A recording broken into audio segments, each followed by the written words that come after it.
Selamat pagi, anak-anak tunas remaja. Apa kabarnya kalian semua? Nah, bagaimana kesan kebaktian onsite minggu yang lalu? Senangkah bertemu dengan teman-teman di sekolah minggu? Seharusnya sih senang ya, karena kita sudah hampir 2 tahun setengah tidak bisa beribadah bersama. Puji syukur kepada Tuhan kalau kelas besar dan tunas remaja sudah mulai dapat beribadah onsite, meskipun terbatas jumlahnya. Kita patut bersyukur dan bersuka cita jika ibadah onsite sudah mulai bisa kita lakukan. Buat anak-anak yang karena kondisinya belum memungkinkan beribadah onsite, guru-guru sekolah minggu masih tetap melayani ibadah online seperti sekarang ini. Yuk, mari kita buka ibadah pagi hari ini dengan bersama-sama membaca ayat pembuka yang diambil dari 1 Tawarikh 16 ayat 23 dan 24. Bernyanyilah bagi Tuhan, hai segenap bumi, kabarkanlah keselamatan yang daripadanya dari hari ke hari. Ceritakanlah kemuliaannya di antara bangsa-bangsa dan perbuatan-perbuatannya yang ajaib di antara segala suku bangsa. Kita akan menyanyikan lagu Ku Masuki Gerbangnya.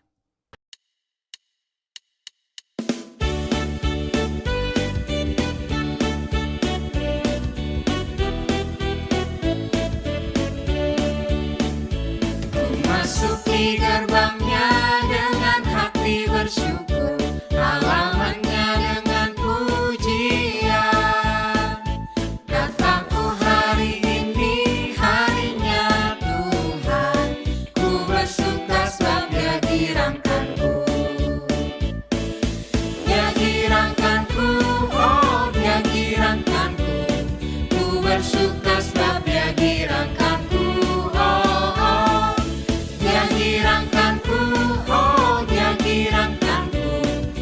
Bersuka sebab Dia girangkanku.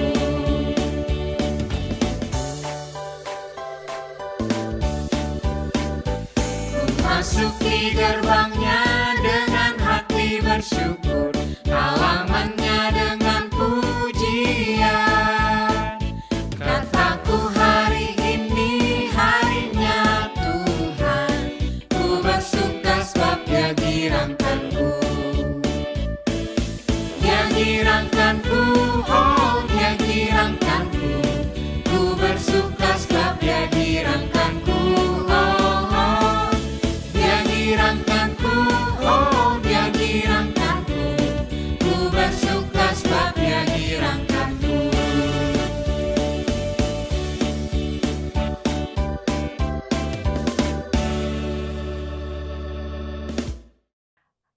Anak-anak, kalau saja kita mau berhitung, pastilah berkat dan penyertaan Tuhan yang sudah kita terima tidak akan terhitung jumlahnya.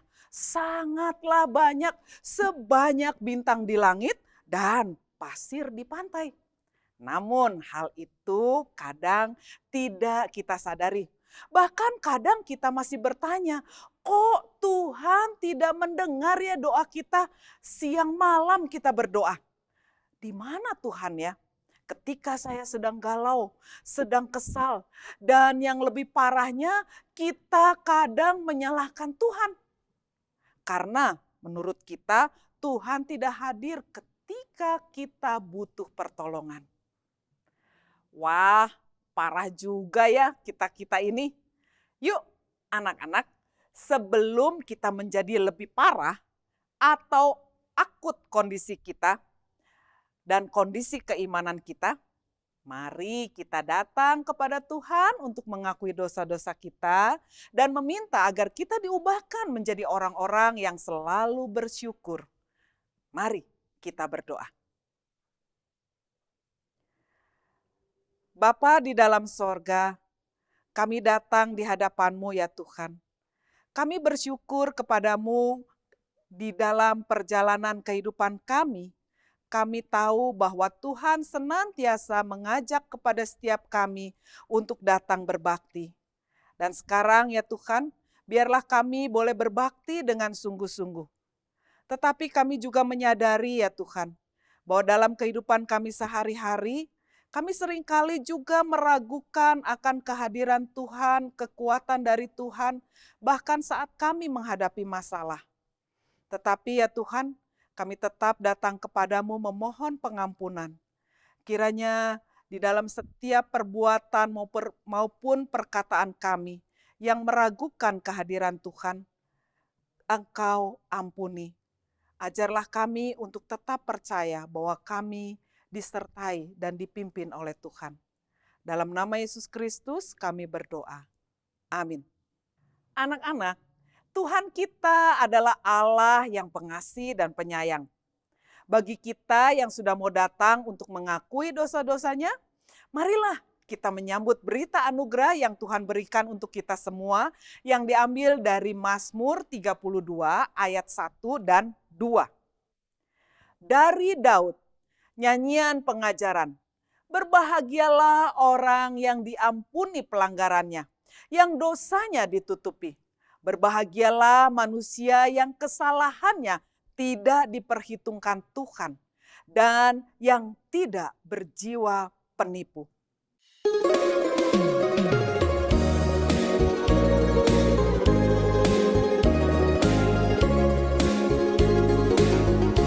Tambah hari, tambah cinta Yesus. Tambah hari, tambah ku percaya.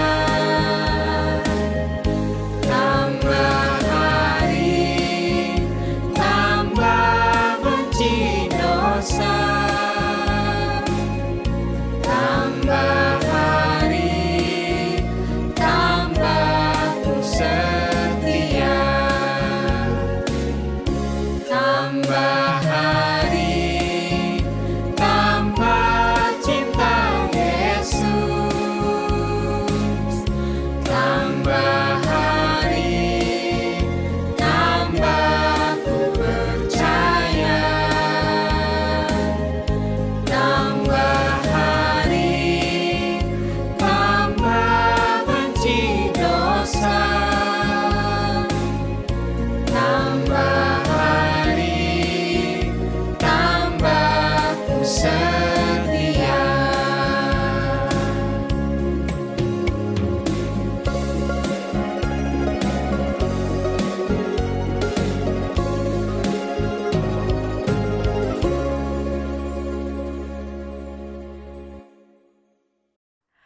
Anak-anak, Ibu Esther mau tanya, apakah ada yang menyukai bubur ayam? Kalau Bu Esther sih gini, paling suka menu bubur ayam, apalagi kalau pakai topping yang komplit. Nah, ada telur, ada cakwe, ada bawang goreng, kerupuk. Wah, pokoknya paket super komplit. Tapi mungkin saja ada yang berkata, aku tidak suka bubur ayam. Mungkin lebih suka nasi goreng. Ini baru berbicara soal menu makanan. Orang ada yang suka dan tidak suka. Dan ini bisa jadi perdebatan yang cukup alot ketika satu keluarga akan makan bersama di rumah makan. Bagaimana dengan topik yang lebih sulit? Yaitu ketika orang berbicara masalah kepercayaan, keimanan.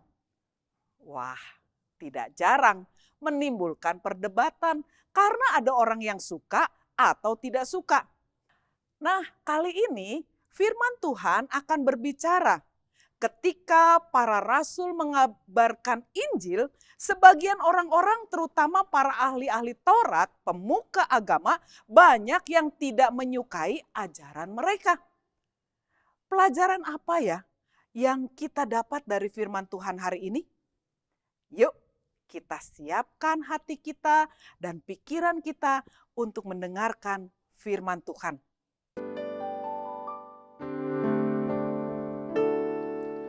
Kusiapkan hatiku Tuhan untuk dengar firman-Mu saat ini. Ku sujud menyembah-Mu Tuhan, masuk hadirat-Mu saat ini.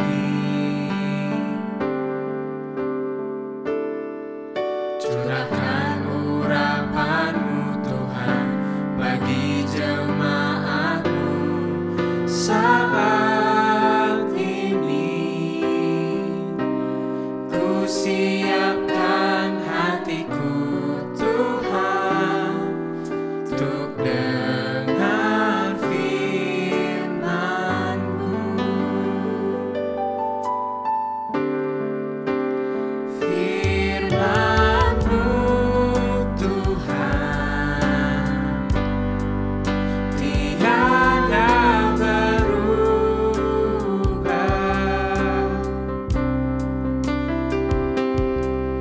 Dahulu, sekarang, selama-lamanya tiada berubah.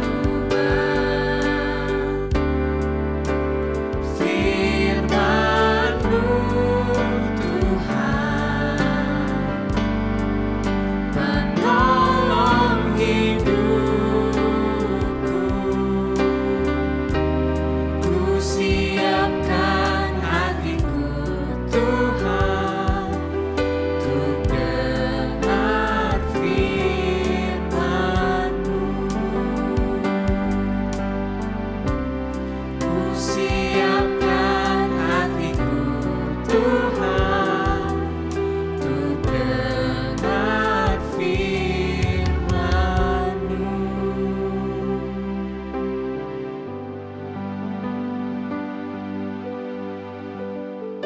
Mari kita berdoa untuk firman Tuhan.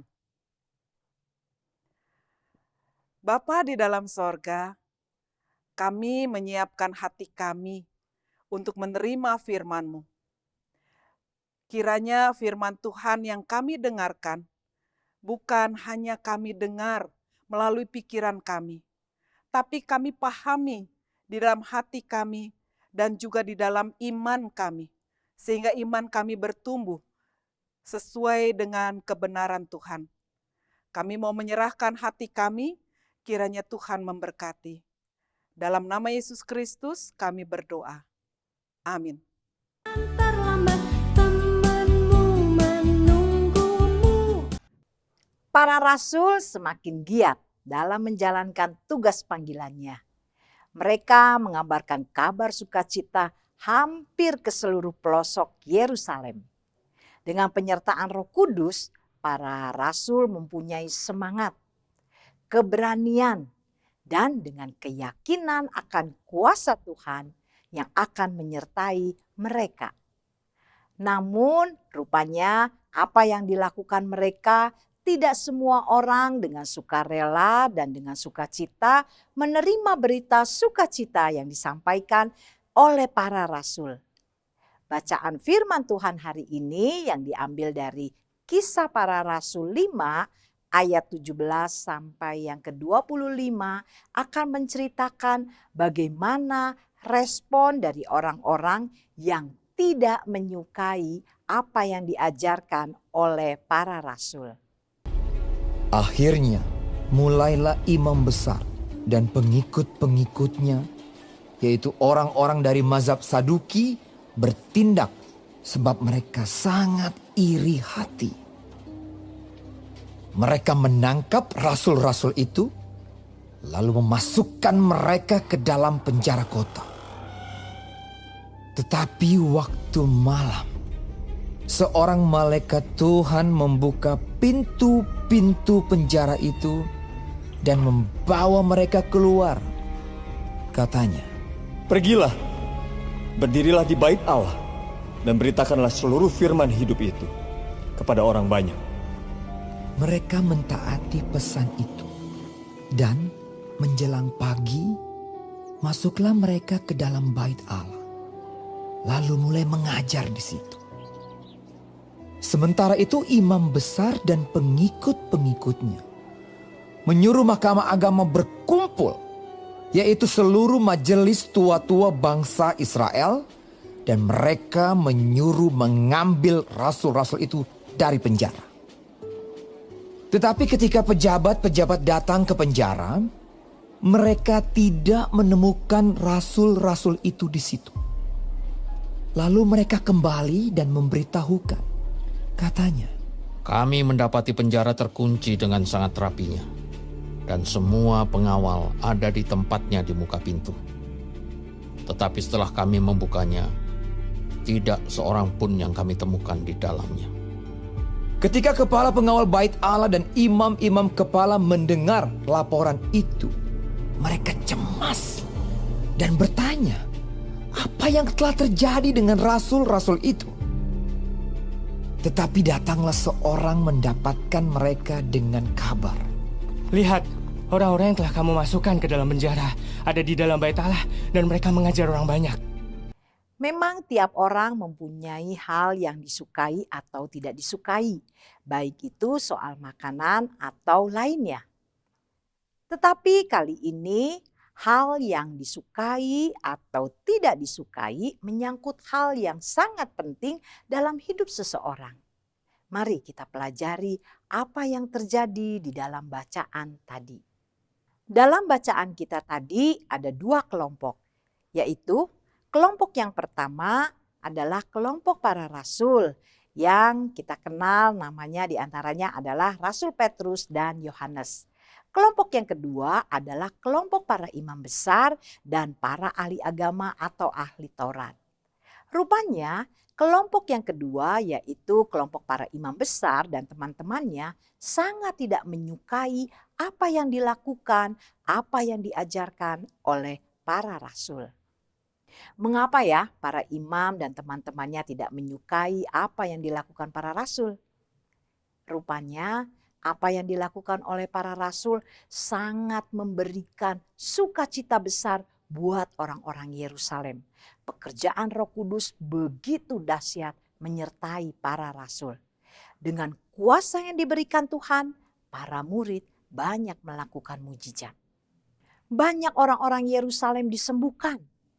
Ajaran-ajaran para rasul membuat sukacita banyak orang.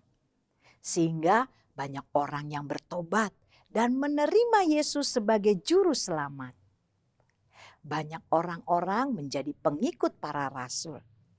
Hal ini membuat para rasul menjadi terkenal, menjadi viral di kalangan orang-orang Yahudi. Nah, rupanya inilah yang menyebabkan ketidaksukaan para imam besar dan teman-temannya terhadap para rasul. Pengikut mereka menjadi berkurang karena sebagian besar mereka berubah menjadi pengikut para rasul. Wah, para imam rupanya mulai kasak-kusuk untuk meredam ketenaran pekerjaan para rasul. Berawal dari ketidaksukaan, lama-lama benci dan iri hati karena keberhasilan dari orang lain bisa menimbulkan suatu tindakan yang bersifat egois, tidak peduli kepada orang lain. Inilah yang terjadi dan dilakukan para imam besar dan teman-temannya.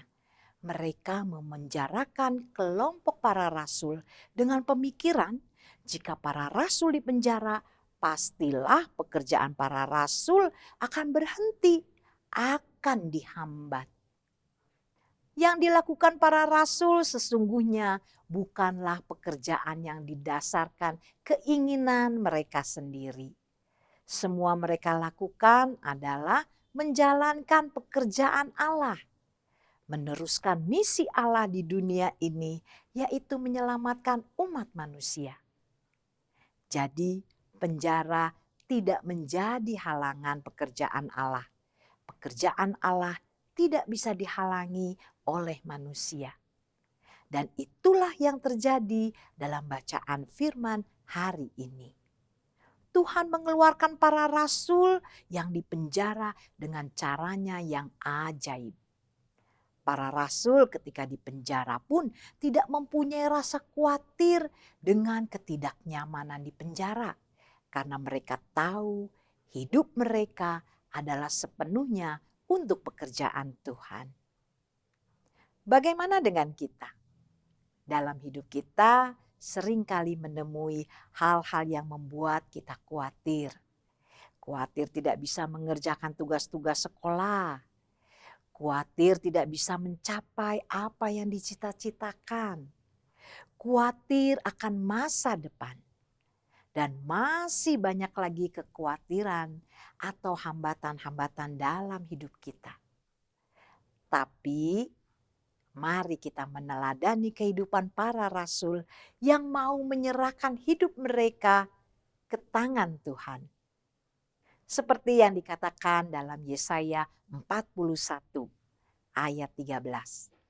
Sebab aku ini Tuhan Allahmu yang memegang tangan kananmu dan berkata kepadamu, janganlah takut, akulah yang menolong engkau. Selamat menjalani hidup kita dengan penuh semangat dan yakin akan pimpinan Tuhan. Amin. Anak-anak yang dikasihi oleh Tuhan Yesus Kristus, Mazmur 52 ayatnya yang ke-11 berkata demikian. Aku hendak bersyukur kepadamu selama-lamanya, sebab engkaulah yang bertindak. Karena namamu baik, aku hendak memasyurkannya di depan orang-orang yang kau kasihi. Mari anak-anak sekalian, kita ungkapkan rasa syukur kita sambil membawa persembahan.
Kita akan berdoa untuk menaikkan persembahan kita kepada Tuhan. Mari kita berdoa. Bapa di dalam sorga, Engkau telah memberkati kami hari demi hari, waktu demi waktu, dan setiap saat. Engkau senantiasa tidak pernah melupakan kami. Begitu banyak berkat yang Tuhan anugerahkan kepada kami. Dan sekarang ya Tuhan, saatnya kami bersyukur. Kami mau menaikkan persembahan kami, agar persembahan ini Engkau layakkan, supaya persembahan ini mampu dipakai untuk menyatakan kemuliaan nama Tuhan. Dalam nama Yesus Kristus kami berdoa. Amin. Anak-anak yang dikasihi oleh Tuhan Yesus Kristus, para rasul telah menyerahkan hidupnya kepada Tuhan. Mereka melakukan apa yang Tuhan kehendaki meskipun hidup mereka jauh dari kenyamanan. Resiko tidak disukai orang, resiko dipenjarakan, bahkan resiko keselamatan hidup mereka. Tetapi mereka adalah orang-orang yang setia sebagai pengikut Tuhan. Dan pertolongan Tuhan selalu ada pada para rasul. Bagaimana dengan kita? Dikasih situasi pandemi 2 tahun saja, sudah dijadikan alasan untuk kita tidak ikut beribadah. Baik online maupun onsite. Dikasih materi pelajaran yang sulit, sedikit saja ngomel di rumah. Menyalahkan situasi, menyalahkan guru, dan orang tua. Yuk anak-anak, mulai sekarang kita mau bertekad menyerahkan hidup kita di tangan Tuhan. Dengan beriman penuh bahwa Tuhanlah yang akan menuntun kita ke masa depan yang penuh harapan. Masa depan yang Tuhan sediakan buat kita. Murid-murid dan orang-orang yang percaya dan setia kepadanya.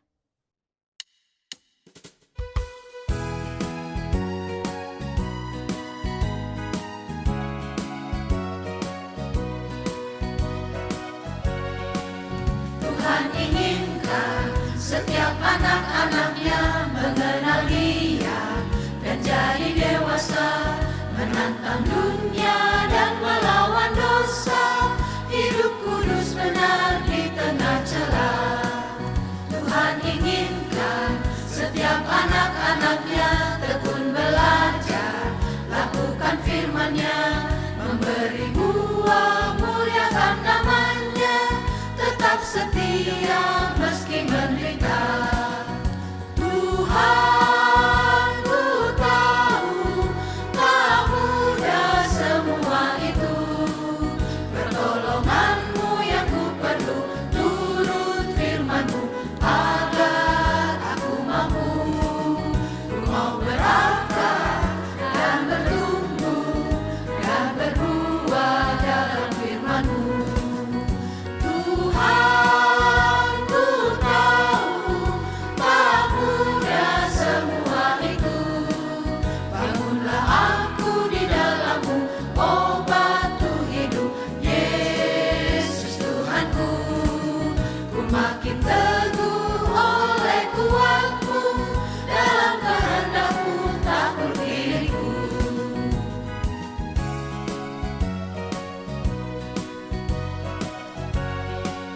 Tuhan inginkan setiap anak-anaknya mengenal Dia dan jadi dewasa, menantang dunia dan melawan dosa, hidup kudus benar di tengah celah. Tuhan inginkan setiap anak-anaknya tekun belajar, lakukan firman-Nya, memberi buah, muliakan nama-Nya, tetap setia meski menderita. Tuhan, ku tahu tak mudah semua itu. Pertolongan-Mu yang ku perlu, turut firman-Mu agar aku mampu. Ku mau berakar dan bertumbuh dan berbuah dalam firman-Mu. Tuhan, ku tahu tak mudah semua itu. Bangunlah aku di dalam-Mu, oh batu hidup, Yesus Tuhanku. Ku makin teguh oleh kuat-Mu, dalam kehendak-Mu takluk diriku. Dalam kehendak-Mu takluk diriku.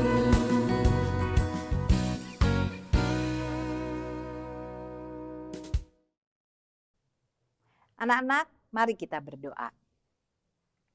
Terima kasih ya Tuhan, karena kami pada pagi hari ini boleh belajar dari para rasul yang mau menyerahkan kehidupan mereka ke tangan Tuhan.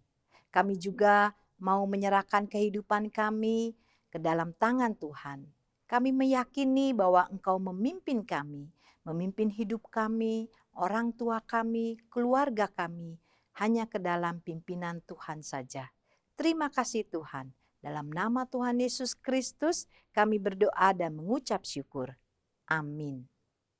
Nah, anak-anak, ibadah kita sudah selesai. Mari kita kembali pada aktivitas kita sehari-hari. Jika besok kita memasuki hari untuk menghadapi ujian akhir semester dan menyelesaikan tugas-tugas sekolah yang belum selesai, mari kita menjalankannya dengan penuh rasa tanggung jawab dan bersemangat. Sekarang, terimalah berkat Tuhan. Kasih karunia dari Tuhan Yesus Kristus dan penyertaan dari Roh Kudus akan senantiasa menguatkan dan menopang seluruh kehidupan kita. Haleluya. Amin. Selamat hari Minggu. Tuhan inginkan setiap anak-anaknya mengenal Dia.